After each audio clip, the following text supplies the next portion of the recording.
Sarah, thanks for joining us on the show today. Thank you for having me. So, for those who don't know you, Sarah, can you tell listeners just a bit about your background and how you help businesses? Yeah, so I'm the founder of Tiny Marketing, and I started that because I was a tiny marketer.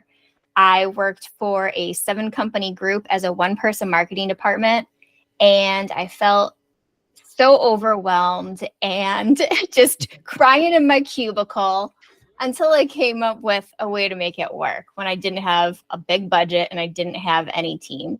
So now I've created a framework, the Tiny Marketing Framework, that I help small businesses implement so they can create really streamlined and effective marketing plans. Well, I'm keen to go into that a bit later in the episode. So, for me, I've always bootstrapped my companies. So, I started with myself, Good.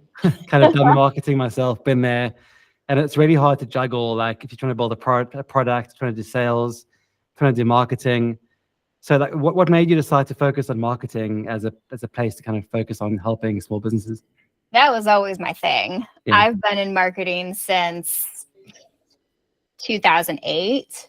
So it was never a question what I was going to do. Even, when you're in high school and they're like, what do you want to be when you grow up? It was always marketing.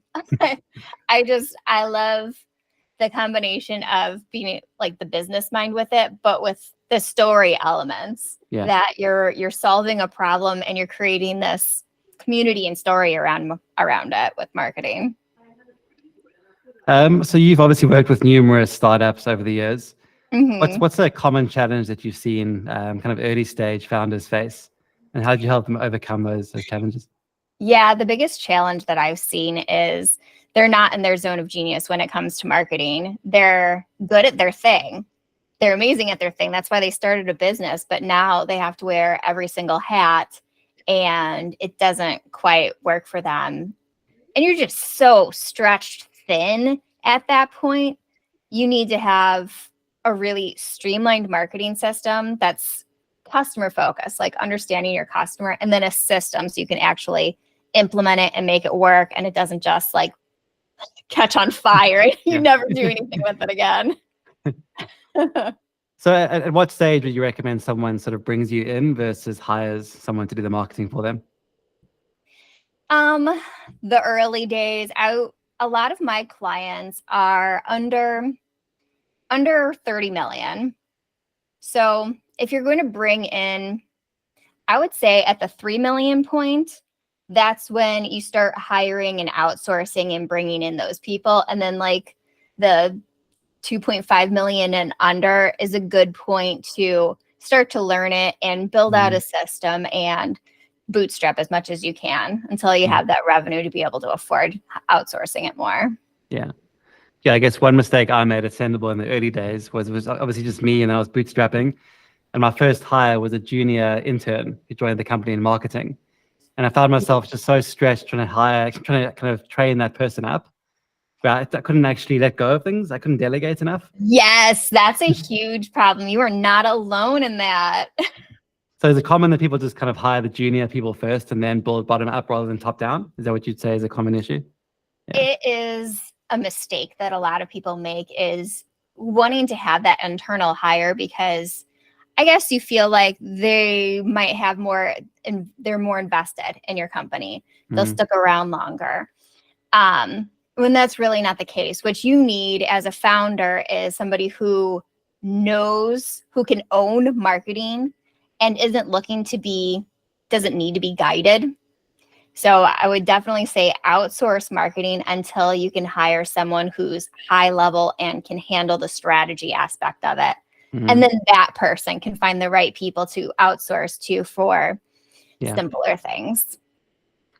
Okay, so let's say you've been hired to join or to help a marketing team in a company or a founder.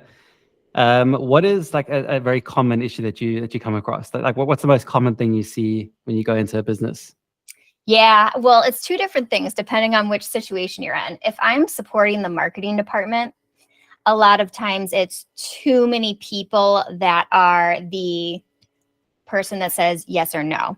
There's not one point of contact, and then nothing gets done because you'll turn in the assets, that they need, and there's too many cooks in the kitchen that are trying to determine if it's the right thing. So having one point of contact is really important when it comes to that.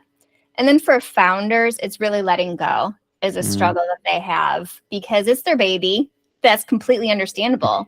Your business is your baby, and it's really hard to say, okay, I'm going to let the expert be the expert, and I'm going to be the expert at my thing. Yeah. Then, it's your child. You don't want the babysitter. Yeah. That's actually something I used to do very badly. I used to get my hands dirty with every little marketing email that went out. Even though we had a big team of like 50 people, you don't need the point to where I'd be like signing off on every marketing email, and it was just crazy, right? I didn't let go enough. And then you get so burnt out because you feel like you need to be involved in every piece when you don't. Exactly. You got experts for that. So how do you, like, what advice would you give to a founder who's kind of holding on to every little thing because they've been building it for so many years and they can't let go? Like, what's the one piece of advice as a marketing person? Like, how do you speak to them? Yeah, you have to let go. You have to trust. You hired this person because they are the expert. You need to be able to let them be the expert, because when you have your hands in it, things get, like, the actual plan, the strategy gets diluted, because you're not now the founder is coming in pouring water on the actual plan, and you're not able to actually follow through completely with what you had planned, and it's not going to work. You gotta step out. Yeah, I guess my advice to founders would be to try to set KPIs. Like, once I set company-wide KPIs and the marketing team were accountable for hitting those metrics, I was able to just take a step back, and I didn't care how they got to those metrics. I didn't care what emails they sent, what social media campaigns they had to put out there, as long as they hit the target metrics that I cared about. So I think that's worked well for me as a founder, just as a way to step back, Along the same vein as that, I recommend that you have quarterly stakeholder meetings with the marketing person. So all of the stakeholders can be involved in that process, but it's guided by the marketing person. And they are the person that says yes or no, but everybody's voice is heard, and the sign off happens at the end. Like, you feel comfortable with it. And then that entire quarter, you're good. You have that. And those KPIs are set in that quarterly meeting too. And then you can look at your past quarter's KPIs, make sure you hit them. Yeah. Okay, so this is a big question that I know a lot of people listening would be interested in hearing. So if you join a very early stage startup, they ask you to help grow their audience. Where do you start? Like, how do you, like, can you take me through the tactics of how you go about growing an audience from zero? Borrowing other people's audiences is the first thing that I say do. That's what I did for my own business too. And I recommend it for especially service-based businesses like coaches, course creators, because you're building out that know, like, trust factor with these mirror audiences. So make a list of product companies and service companies that aren't direct competitors that would make good partners, and just start pitching them. And you could do lots of different ways. Like, when I first started, it was a while ago, and guest blogging was the thing, but I got my first 12 clients through a byline in a guest post. So it makes a huge difference. Now I would say live streams, podcast, guest interviewing. You could do newsletter swaps, webinar partnerships. All of those things get you in front of that perfect audience. And a few of those also get you good lead lists in the end. Okay, so audience, so kind of using other people's audiences. And if you were to approach someone, like what's the step? How do you approach them? Do you email them? Do you go on social media? Do you send them a DM? What's worked well for you? Yeah. For myself, it usually happened through LinkedIn, where we started commenting on each other's posts, and it was more organic. But if you make a list and you start reaching out to them just with an email, it's the fastest way to start growing. Yeah. It's just send that cold email pitch. And if you're offering more of a partner situation where you're borrowing each other's audiences, it's mutually beneficial. And if you have an audience too, then why are they going to say no? They aren't. It's a Yeah. really easy win for both of you. Yeah. No, I agree. I think lots of founders make the mistake of kind of cold calling their first few customers, when I think it's far better to sell to the people that those customers pay attention to, right? Yeah. Because then you have that trust factor, and they can Mhm. reach the audience you're trying to go after. And how do you feel about like affiliate marketing? Do you think there's still a place for that these days? You know what? I am the wrong person to ask because I do not do that. I think there is. I think that the people who do it really well, because if you have an audience that trusts you and there's a product that you love, then why not make money off of telling them about that product? But as far as how to do it, that's not me. Okay. I don't do it at all. Okay, so once you've got people to pay attention to you, like how do you get them to trust you in the future? Like, do you have any tactics around that? Like having them pay attention to you, for an ongoing period? Yeah. So you have the no factor when they're starting to get to know you. But then when you get to that trust factor, I think it's all about like the value that you've provided during that awareness stage. So really understanding what problem it is that you solve and who it is you solve it for, and staying on point with your messaging on that. A lot of people are throwing spaghetti at the wall and talking about whatever is on their mind at the moment when your audience only really cares about what it is that they need solved. So focus your messaging in on that. And for me, my best transition from just an audience, somebody who might like my content, to someone who might be working with me, going from dating to a proposal, would be webinars really work for me, because that's an opportunity where it's almost like a one-to-one interaction where you have an opportunity to ask me questions and I'm teaching you something. And that's a great place to build trust. Okay. So, and like just in terms of messaging, I see businesses kind of promoting themselves. But as you say, it's better to talk about the problem that you can solve for your customers. Yeah, no one cares about you. Exactly. I agree. Yeah, so true. What are some other sort of things that B2Bs get wrong in their messaging? Yes. So relying too much on talking about themselves and selling. There's nothing wrong with selling. It's the way you say it, though. The way you need to position it as the problem that you're solving. And not focusing on the right audience or understanding your customer to the extent that you should. So something that I see a lot is a B2B customer will look at everybody who has bought from them in the past, and they try to talk to all of them. But instead of doing that, look at your top 20% of customers. Who was it that was the most profitable? And the ones that you actually liked working with, keep that in mind too. And think about them. What was their customer journey? And focus there. That's how you can create your marketing plan is, hey, how did they become aware of me? How did they end up converting? How did they end up working with me? And it makes it a lot easier and more, even though most sales processes aren't linear, it gives you a linear way to think about it, because they will likely go on that linear path, even though there's other ups and downs in there. Yeah. So you say kind of reverse engineer how they got to become a customer. Yes. So kind of take the steps back. How do you track that in a world where there's so many different touch points? Like how can you know exactly where they came from? Well, like which touch points hit them along the journey? Talk to them is an easy way. So I recommend that you send out annual surveys to your customers to really understand what their customer journey was. And I interview a couple of my favorite customers that came in each year, so I can understand what problem was it that they need solved when they came and found me, and how did they find me in the first place. And then it's easy enough once they've converted to figure out those pieces. Like, okay, so this is the lead magnet that brought them in the first place, and these are the kinds of emails that they open. And it's crazy how most founders think of like how you can automate that.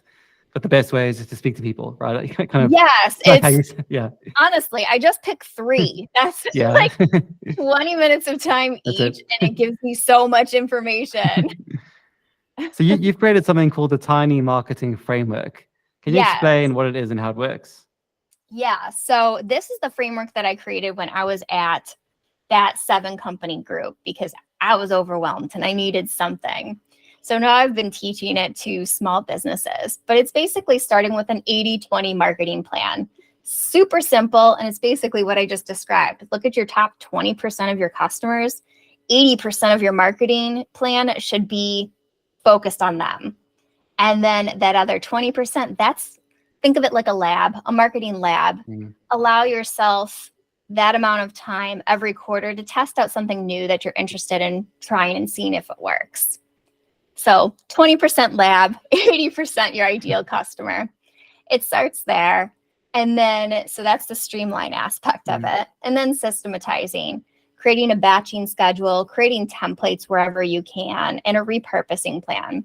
So then it's really easy to create the marketing that you need to, even with a small team. You have it completely scheduled out for you. So streamline, systemize, automate. So with automate, you want to look at everywhere where you can connect your softwares together so they can play nicely. And you want to see where you can bring AI into it to make it a little bit easier. Like, why not go to ChatGPT and say, create an outline of a blog post based off of this and this and this? It'll save you so much time. And then last would be outsource. So all of those pieces that you can't automate or fit into your own system, outsource those pieces. Look at the Eisenhower matrix. Anything that's in that delegate square of the window, that should be going out, and you don't have to deal with it. You can hire a virtual assistant or someone from Fiverr to be able to handle those things so you don't have to take on everything. So I think, yeah, I get the idea of kind of trying to delegate as much as you can. But I think the thing that always holds me back, and lots of founders probably face the same thing, is I have to spend the time explaining like what I need done.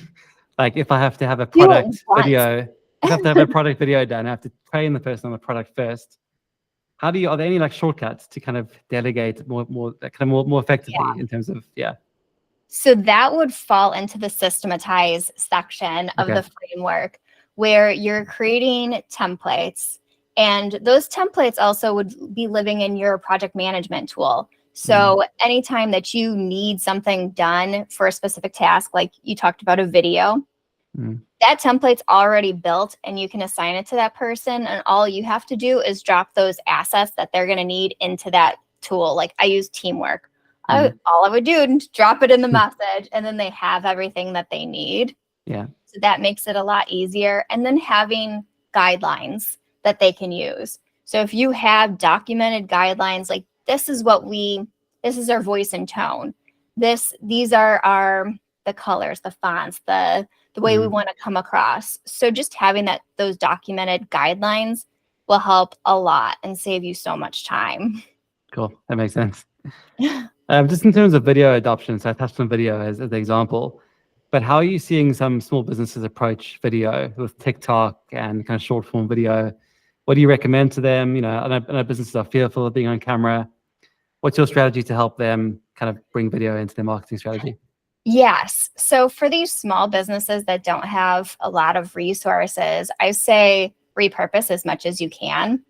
So if you're already hosting a podcast, for example, like we're doing right now, take this video and turn it into shorts, reels, TikTok. Do that as a baseline. Now, I'll admit, like TikTok and reels, the organic videos do better, but this is a place to start. You can repurpose what you have. You can also use your videos, like your video testimonials from Story Prompt, and use those as your content that are on shorts and whatnot.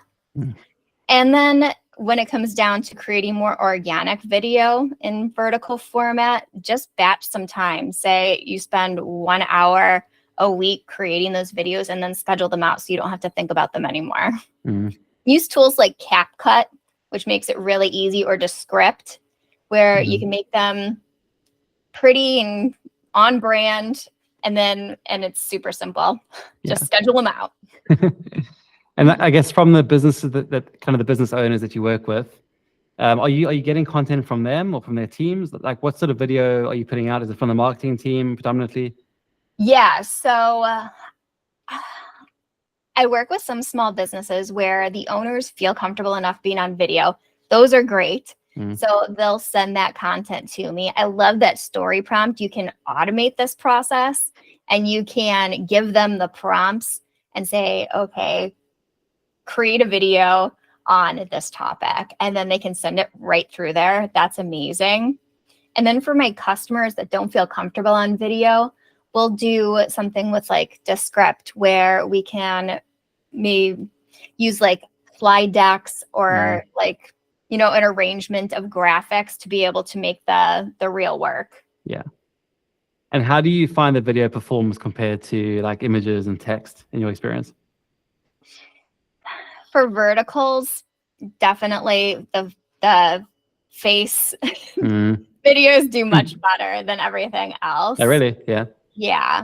And that's for Reels and TikToks. For Shorts, there's a little bit more comfort in repurposing, like using videos, repurposing them from your YouTube videos and your podcast. Those still do really, really well. Okay. YouTube is a little more forgiving. Yeah, I noticed that. Okay, I have a listener question for you. It's a fairly long one, so I'll read it and we can try to go through it together. Okay. So this is a guy who's kind of working full time, and he's got a side business that he's selling to schools. So he says, how can I effectively promote my product to schools across different channels without investing too much time and money, while also juggling a full-time consulting job? I've been cold calling and sending emails, but the process is lengthy and often results in a delayed response or no response at all. I've had some success with demos and understanding schools' needs, but the final decision is often out of my control. Any advice how to increase the visibility of my product and maximize my efforts? So it's how do you get visibility for a product without spending money and time? So it's a really, really tough question, this. So how would you advise someone who's kind of running something part-time, trying to get attention and awareness for a product that they're selling on the side? Yeah. So at the awareness stage, I've been there, so I know exactly what you're talking about. And what I did is I batched my time. I set aside like Friday afternoons to create my marketing and scheduled it all out in that week. So it looked like I was always showing up. Nobody actually knew that I had a full-time job. They thought that Tiny Marketing was full-time then, but it wasn't. So I would do that. So I was showing up consistently. And he mentioned something about demos. He could probably automate that process, creating a funnel with like Demio, using an automated demo. I said demo and Demio in one word. Similar. Yeah, they're too similar. But he can automate that process. Having it automated will save him so much time, and he'll be able to sell when he's working and not get caught. So I would recommend that. And then doing the borrowing other people's audiences. If he has an afternoon off or something, schedule back-to-back ones so he can get that awareness with people who already have that audience that he wants. He was asking how he can also build his audience on LinkedIn. Any advice? I think from my experience, it's just been about storytelling, like sharing behind the scenes as I build a business. I haven't seen anything work. It's more salesy than that on LinkedIn. But just curious to hear what your thoughts are on building an audience, like with connections and that kind of thing. Yeah. Salesy does not work well on LinkedIn. People do not like being sold to. I would say to gain the most awareness, LinkedIn newsletters are huge. Any tool really in a social media platform where they recently announced it, put it out there, they amplify it. So if you're an early adapter, you're going to get more views that way. So LinkedIn newsletters do really well. You could also do lives or audio events. Events do really well on LinkedIn. So I would recommend that. Yeah, and stay with the value.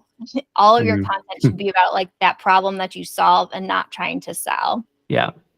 And just make sure that you're in front of the right audience. So you could use LinkedIn Navigator to make sure that you're connecting to the kinds of people who would want to buy it, so they see it when you're posting. Yeah. Cool. Good advice. So this show is called Unscalable. So I'm keen to hear from your experience with kind of building your business. What's a tactic that you've used that isn't necessarily scalable that's helped you get your business off the ground? And I know you mentioned selling to audiences, that kind of thing. Anything else that you could suggest or talk about? That has not been scalable? Not been scalable, something you've had to like really work hard at. Oh my God, everything I had to work hard at. Well, I mean, like having to work manually at, yeah, making it work. Yeah. Let's see here, something manual. I think that doing live webinars, which is super manual, is so much more effective than automated ones. So if possible, I would recommend that. And bringing in a partner is really helpful. You'll at least double the amount of people who show up. But that's something that I wouldn't want to scale because I like having the opportunity to have those conversations and we get to actually know each other on those calls. Yeah. I've seen some tools where you can like have your recorded video play for an audience. Yeah, I always wonder if that's like maybe missing out on the opportunity of putting a face to a company and like building a trust, a trust factor. Yes, I'm with you on that. I think that if your goal is to sell and you've created a webinar that the intention is to sell a certain program, do that. It'll sell for you when you're not available. But if your intention is to build an audience and build trust with them, do it live. You can't replicate the energy of live or the back and forth. Yeah, that's so getting true. their questions in the end and being able to have those like deep conversations on their particular problem. You can't earn trust. You can't automate that. Okay, before we go, just a quick question on AI and automation. So you mentioned AI before and using it in your marketing process. Yes. Any tips you can give, like any kind of prompts that you've used to help you automate your marketing or improve your marketing processes that you can recommend to listeners? Like, what are your top 3 suggestions for prompts to use? Okay, I love AI and it's flawed. It's completely flawed, but there are some really good ways to do it. So when I'm creating messaging around a certain topic, I will pick out my favorite messages that I've developed for myself or a client, and then I'll put it in ChatGPT and say, give me some more like this. And sometimes they come up with stuff that's better than what I put together, but it's still within that vein and has been like researched to to the extent where like I know that this is what I want to talk about. So that's one, is make this better or give me 10 more like this. And I do that with subject lines too and social media posts, like make this better. But give them the original content that is already A+ to start with. And then you get the gold out. Awesome. So that's one. Another thing that I really like doing is asking AI about what's missing from a certain book. Like, let's say, like my ideal customer probably read StoryBrand. So I'll ask ChatGPT, hey, what do StoryBrand readers say is missing from that? So that's something that I can include in my own content because I know this is something they care about and it's a missed opportunity. Brilliant. That's another one I really like. And then when it comes to content creation, I'll give ChatGPT a bunch of ideas that did really, really well for me. And then I'll ask them, tell me 20 more that are also like this. And then sure enough, it spits out gold. If you give them gold, it'll spit out gold. That's brilliant. Have you ever tried like the role play thing? Like I'm an ex, whatever, tell me about blah, whatever. Haven't. It's so good. So for me, I always write out like the persona first. Like even if it's about me, I'll say I'm creating a podcast about this. Give me a few questions to ask the guest, whatever. And then I would link to the LinkedIn profile. So there's another thing, like you can link to the LinkedIn profile. So you can say I have a podcast about like business, startups, that kind of thing. Here's the guest who's coming on the show. Give me 10 questions to ask them about their background, kind of on the subject matter as well. So it's amazing for that kind of thing. Yeah. I like that. But that also just gave me an idea. Like if you're researching your customer, you can then ask ChatGPT, like put in those LinkedIn profiles of your favorite customers and put them in there and tell me some attributes that are for these type of customers. So good. Like, what are their problems? That's a brilliant idea. I'm doing it right after this call. So yeah, I'll try that too. Cool, Sarah. Thanks for coming on the show. So just before we go, we have a mix of entrepreneurs, founders, marketers listening. Where can they find you online? Like, where's the best place to reach you? Yeah, they can find me everywhere at Sarah Noel Block. That's my full name. And my podcast is The Tiny Marketing Show. Do you want to talk about the giveaway real quick? Yeah, sure. Yeah, go for it. So we're giving away a full year subscription to Story Prompt. So I think we'll have in the show notes page the link to that to be able to sign up for that and get that for free. Awesome. Yeah, it's been great to work with you on that. I think I'll be on your podcast in a couple of weeks as well. Yeah. And we can talk through some of those promos and how to use story prompts kind of effectively to collect video, like how you suggested on the podcast. So cool. Thank you so much, Sarah. Thank you. Cheers.